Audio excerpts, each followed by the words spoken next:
Fully excited to be seeing that. For now, though, we have a 7 o'clock to a 12 o'clock plane path on map number 1, which is Miramar.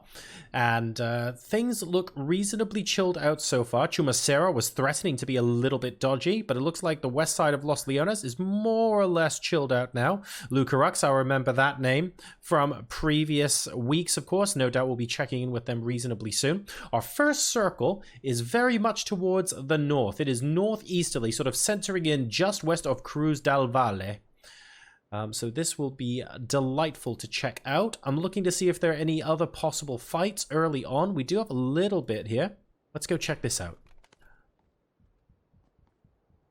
Elsewhere, we appear to have some fighting here. Let's go ahead and take a look. This is Redline EU. We were mentioning Lucarux earlier. That was Marv, actually, getting the knock and the finish onto Wadez. And Wadez, I believe, was a member of Team Friends. I was watching Hayes cast this team earlier, and they were ridiculously good. He split 2-2. There are another 2 of their team to the east of Chumacera. Looks like Unity are in a little bit of a fight at the moment. Elekmeister is going to go down very early on. And Unity will be able to get that kill. Orange will have to get picked up. Hiruzen will be able to do that for them. So that was the southerly member of the team in Cruz del Valle. That's Anorex. Or, I beg your pardon, Anorexy. I see. Anorexy 4K. Or quite possibly a play on words there. But I'm going to go with Anorek for the purposes of this stream. Teves there, moving past an energy drink. Can we talk about energy drinks just for a second? I know this is entirely irrelevant, but I just had a mission in the new Survivor Pass. That is a frag grenade made, not a smoke. That is the only smoke that they've got. So Danny could be in a world of hurt here, and as a result, the rest of the team has to come in. Set and Orange up on top of the ridge now.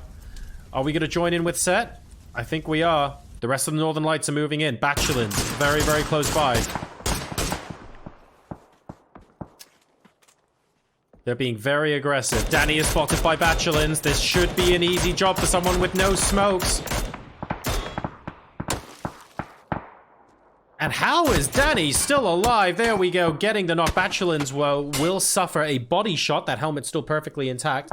And Danny is going to be very difficult to revive from that point. Unfortunately, you're going to need an awful lot of smokes to do that. And Unity go down a member. Unity now deciding to disengage.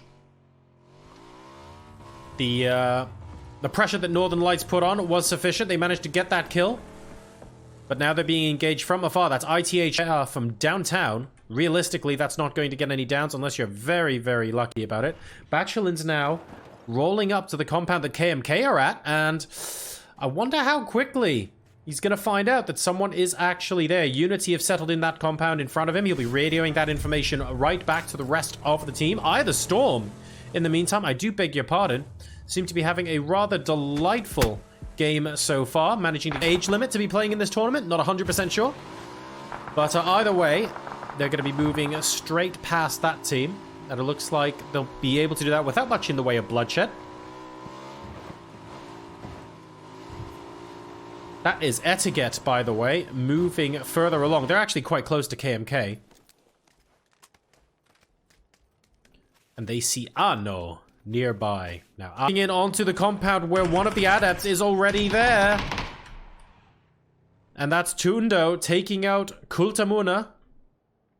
The rest of the Rozhok Roosters no doubt are going to be moving in now, but so are the adepts. Let's go ahead and zoom out and see what's going on here. Nico moving in right next to Furax, and I have a feeling the adepts are going to be more than prepared for this. Nico goes down like a sack of bricks. Absolutely no chance there.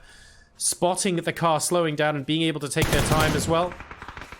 Nico crawling forward to try and get a little bit more information, such as how many people are on him, and Furax instantly putting pay to that. So the Rozhok Roosters now completely and utterly taken out of this compound. Zacho, the only member left alive, and he's going to be moving towards this mini power grid and further into the center of the circle. They will be playing in survival mode.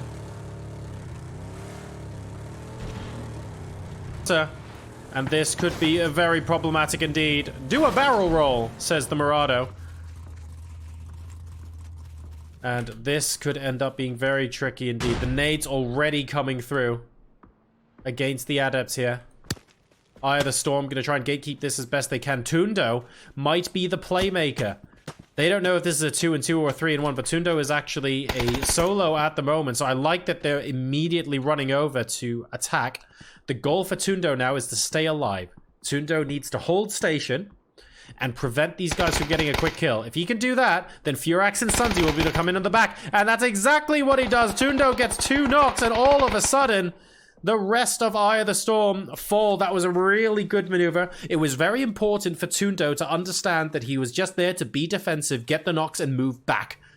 He was just trying to hold them there for the rest of the team. This game. No points, but a decent position so far. A very nice compound in the southwestern section, I should say, of this circle.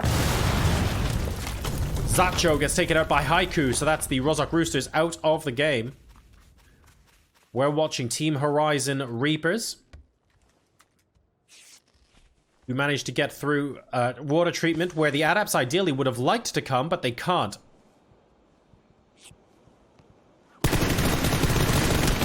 This looks messy, and Milkizzy, I'm gonna be honest, probably should have at least gotten 1 knock there, although it was a 1v2 to be fair, so they might have still gone down. Sensei now coming up towards Tevest. This is Team Ano versus Team 16. Walk over, he might actually be able to spot Sensei. He does. Oh, he spots the far player, which is slightly controversial because that means Sensei can then do a lot of damage. Pre-peaks, but it's not enough. Sensei picks up the kill, and Team Anorak are eliminated. Now, it looks like Unity are doing a little bit of ascending over here. Pardon me, I have zoomed way too far. We're watching Hiruzen get rezzed at the moment. Unity are having a little bit of trouble with Shack Life over here, and that's because Tundo and the Adepts are very, very close by indeed. Tundo within nade range. That's a great nade. Hiruzen goes down for a second time. Just got revived, so we'll have a second opportunity. But never mind, the follow-up nade from Tundo is too good. And the Adepts are up to 10 kills in this game. These guys wanted to show with a bang their PEL pedigree and why they are considered to be one of the best teams in Europe. They're certainly doing so at the moment. First game in, and they've already got enough kill points to effectively have a victory. Brightside gets a very far knock, though, onto Furax, and Spyro will be able to take the kill. So the Adepts are down to 3 men for their efforts. But a very strong start to this game. Candy are here, and they're taking a lot of blue damage. They're going to try and get to the hay bales, I think, on the left. I reckon that's the most realistic chance of cover. Yeah, that's exactly what they do. But this is a big, big split, by the way. We've got half in the south, half in the west. If this ends up going northeast, I will laugh. Brightside versus the Adepts now. Brightside getting a second knock onto the Adepts. That's onto Sunzi as well. Doesn't spot that the flanker, Tundo, is right nearby. And Tundo, for what must be something like the 4th time this game, comes out clutch for the team, holding a beautiful off angle. Mystery in trouble, risking going down there. Tundo manages to move, but oh my goodness, Noki's down as well, and that makes Tundo the only member standing. Noki is nowhere close. Tundo really is the last possible chance for the Adepts. Sensei spots him as he's rotating over, and we'll be able to tell Mystery exactly where he is. Fantastic spray. That's a 2x on the M4. Needing to survive the spray from Sensei, though, and here's the recovery. Almost doing it, but not quite. The Adepts are eliminated in 11th place. Mystery should be able to get revived as well, but the Adepts have double-digit kills, so they will be able to go out of this game at least with 10. Delightfully useful. The teams in the south and the west might actually have a bit of respite now. The Monkeys are going to be reasonably okay with this. Korobos is down to a single player. My god. That's just ridiculously good placement on that grenade, and Korobos is going to go down. Really, really good placement. That was the Pepe boys, by the way, so credit where it's due. That's Levante, even though they didn't actually manage to get all of the points. I believe Team Haiku managed to grab a few of those. No, maybe not. Only the 1 point to their name so far. Okay, okay. Haiku just going to be increasing their own health before doing a bit of rezzing. They will have to do some rezzing very shortly. There we go. Getting the second smoke down, making sure there is time. KMK now, going up against the Northern Lights. Berlinger is going to be forced to heal before anything else happens. The Northern Lights have 2 members of their team down. Spyro should be... No, can Spyro get to perfect? I don't think Spyro can get to perfect. Or if he can, it's going to be close AF. Oh my god, he might. He might. He will. I beg your pardon. He absolutely will. Northern Lights there with the Ihan timing. Very nice. Literally a second and a half more, and that would have been problematic. Berlinger's going to have to stop chucking the smokes and just start running. The problem is they're getting shot from absolutely everyone. RL is going to finish KMK Esport. There's not really much they could have done there. The Friends still kind of chilling out over here in the east. They're going to have to get into circle quickly too. And Lucarux is very close. RL, of course, being Redline EU. Recently signed this squad. And incredibly strong. 22 minutes in and we are into our top 7. Etiquette will take that points paying position in 8th place.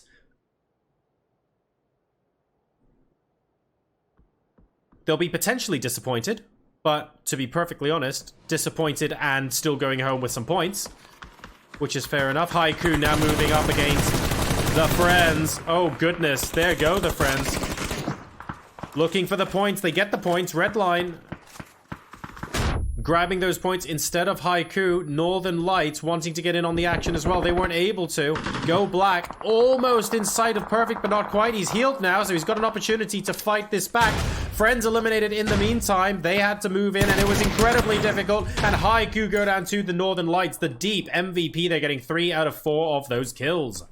Northern Lights now up to 8 kills. The Adapts, remember, were on a huge number as well, but they're out of the game now, so every possibility for Northern Lights to make that total even better.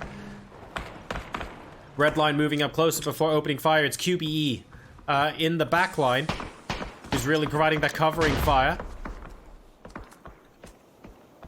While we have Ivas here, throwing the closer grenades. Pepe has been spotted. And Levante tries to move into third party, but it will not pay off for him, unfortunately. Ivas, despite missing the shot, will still get the credit for the kill. Redline up to 7 kills now. ITHR being very, very chilled. Just kind of hanging tight at the moment.